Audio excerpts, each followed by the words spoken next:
പുറപ്പാട് അധ്യായം 22. നഷ്ടപരിഹാരം. ഒരുവൻ കാളയെയോ ആടിനെയോ മോഷ്ടിച്ചു കൊല്ലുകയോ വിൽക്കുകയോ ചെയ്താൽ അവൻ ഒരു കാളയ്ക്ക് പകരം 5 കാളയെയും ഒരാടിനു പകരം 4 ആടിനെയും കൊടുക്കണം. ഭവനഭേദനത്തിനിടയിൽ പിടിക്കപ്പെടുന്ന കള്ളൻ അടിയേറ്റ് മരിച്ചാൽ അവൻ്റെ രക്തത്തിന് പ്രതികാരം ചെയ്യേണ്ടതില്ല. എന്നാൽ സൂര്യോദയത്തിന് ശേഷമാണ് ഇത് സംഭവിക്കുന്നതെങ്കിൽ അവൻ്റെ രക്തത്തിന് പ്രതികാരം ചെയ്യണം. മോഷ്ടിച്ച വസ്തു മുഴുവൻ മോഷ്ടാവ് തിരിച്ചു കൊടുക്കണം. അവൻ്റെ കൈവശം ഒന്നുമില്ലെങ്കിൽ അവനെ വിറ്റ് നഷ്ടം ഈടാക്കണം. മോഷ്ടിക്കപ്പെട്ട കാളയോ കഴുതയോ ആടോ അവൻ്റെ പക്കൽ ജീവനോടെ കാണപ്പെടുന്നെങ്കിൽ മോഷ്ടിച്ചതിൻ്റെ ഇരട്ടി അവൻ തിരികെ കൊടുക്കണം. ഒരുവൻ മറ്റൊരുവൻ്റെ വയലിലോ മുന്തിരിത്തോട്ടത്തിലോ തൻ്റെ കന്നുകാലികളെ മേയ്ക്കുകയോ അവയെ അഴിച്ചുവിട്ട് മറ്റൊരുവൻ്റെ വയലിൽ മേയാനിടയാക്കുകയോ ചെയ്താൽ അവൻ തൻ്റെ വയലിലും മുന്തിരിത്തോട്ടത്തിലും നിന്നുള്ള ഏറ്റവും നല്ല വിളവ് നഷ്ടപരിഹാരമായി കൊടുക്കണം. മുൾപടർപ്പിന് തീ പടർന്നു പിടിച്ചിട്ട് കൊയ്ത്തുകൂടിയ ധാന്യമോ കൊയ്യാത്ത ധാന്യമോ വയലോ കത്തി നശിക്കാനിടയായാൽ തീ കത്തിച്ചയാൾ നഷ്ടപരിഹാരം ചെയ്യണം. അയൽക്കാരൻ സൂക്ഷിക്കാൻ ഏൽപ്പിച്ച പണമോ സാധനങ്ങളോ ഒരു വീട്ടിൽ നിന്ന് മോഷ്ടിക്കപ്പെടുകയും കള്ളനെ പിടികൂടുകയും ചെയ്താൽ മോഷ്ടിച്ചതിൻ്റെ ഇരട്ടി അവൻ തിരികെ കൊടുക്കണം.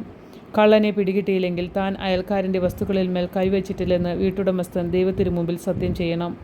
കാള, കഴുത, ആട്, വസ്ത്രം, നഷ്ടപ്പെട്ട മറ്റെന്തെങ്കിലും വസ്തു ഇവയെപ്പറ്റി തർക്കമുണ്ടാവുകയും ഇതെൻ്റേതാണ് എന്ന് 2 പേർ അവകാശപ്പെടുകയും ചെയ്താൽ ഇരുവരും ദൈവസന്നിധിയിൽ വരട്ടെ. കുറ്റക്കാരനെന്ന് ദൈവം വിധിക്കുന്ന ആൾ തൻ്റെ അയൽക്കാരനെ ഇരട്ടി തിരികെ കൊടുക്കണം.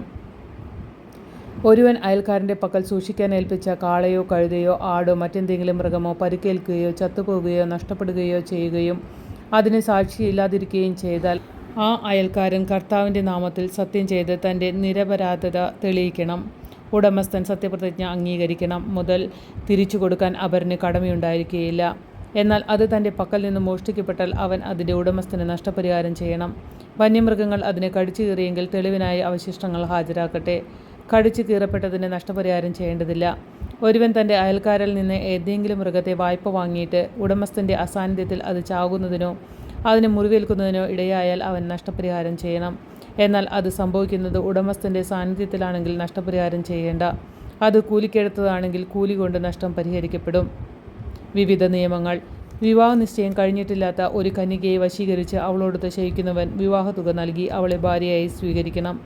അവളെ അവന് ഭാര്യയായി കൊടുക്കാൻ അവളുടെ പിതാവ് തീർത്തും വിസമ്മതിച്ചാൽ കന്യകകൾക്കുള്ള വിവാഹത്തുക അവൻ കൊടുക്കണം. മന്ത്രവാദിനിയെ ജീവിക്കാൻ അനുവദിക്കരുത്.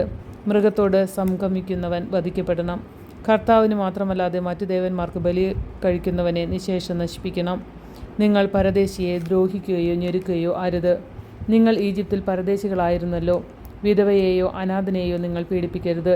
നിങ്ങൾ അവരെ ഉപദ്രവിക്കുകയും അവർ എന്നെ വിളിച്ചു കരയുകയും ചെയ്താൽ നിശ്ചയമായി ഞാൻ അവരുടെ നിലവിളി കേൾക്കും. എൻ്റെ കോപം ജ്വലിക്കുകയും നിങ്ങളെ ഞാൻ വാൾ കൊണ്ട് വധിക്കുകയും ചെയ്യും. അപ്പോൾ നിങ്ങളുടെ ഭാര്യമാർ വിധവകളും നിങ്ങളുടെ മക്കൾ അനാഥരുമായി തീരും. നിന്നോടൊന്നിച്ച് വസിക്കുന്ന എൻ്റെ ജനത്തിൽ ദരിദ്രരായ ആർക്കെങ്കിലും നീ വായ്പ കൊടുത്താൽ പലിശയ്ക്ക് കടം കൊടുക്കുന്നവനെ പോലെ പെരുമാറരുത്. അവരിൽ നിന്ന് പലിശ ഈടാക്കുകയും അരുത്.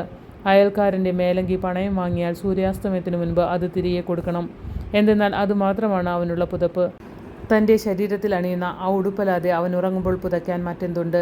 അവൻ എന്നെ വിളിച്ചു കരഞ്ഞാൽ ഞാൻ അത് കേൾക്കും. ഞാൻ കരുണയുള്ളവനാണ്. നീ ദൈവത്തെ നിന്ദിക്കുകയോ നിൻ്റെ ജനത്തിൻ്റെ ഭരണാധികാരിയെ ശപിക്കുകയോ അരുത്. നിന്റെ മെതിക്കളത്തിലെയും ചക്കുകളിലെയും ഫലസമൃദ്ധിയിൽ നിന്ന് കാഴ്ച സമർപ്പിക്കാൻ വൈകരുത്. നിന്റെ പുത്രന്മാരിൽ ആദ്യജാതനെ എനിക്ക് നൽകണം. നിന്റെ കാളകളെയും ആടുകളെയും സംബന്ധിച്ച് ഇപ്രകാരം തന്നെ ചെയ്യണം. അവിടെ കടിഞ്ഞൂൽ 7 ദിവസം തള്ളയുടെ കൂടെ കഴിയട്ടെ. 8-ാം ദിവസം നീ തന്നെ അതിനെ എനിക്ക് ഏൽപ്പിക്കണം. നിങ്ങൾ എനിക്ക് സമർപ്പിക്കപ്പെട്ട വിശുദ്ധ ജനമായിരിക്കണം. വന്യമൃഗങ്ങൾ കടിച്ചു കീറിയ മാംസം നിങ്ങൾ ഭക്ഷിക്കരുത്. അത് നായ്ക്കൾക്ക് എറിഞ്ഞു കൊടുക്കണം.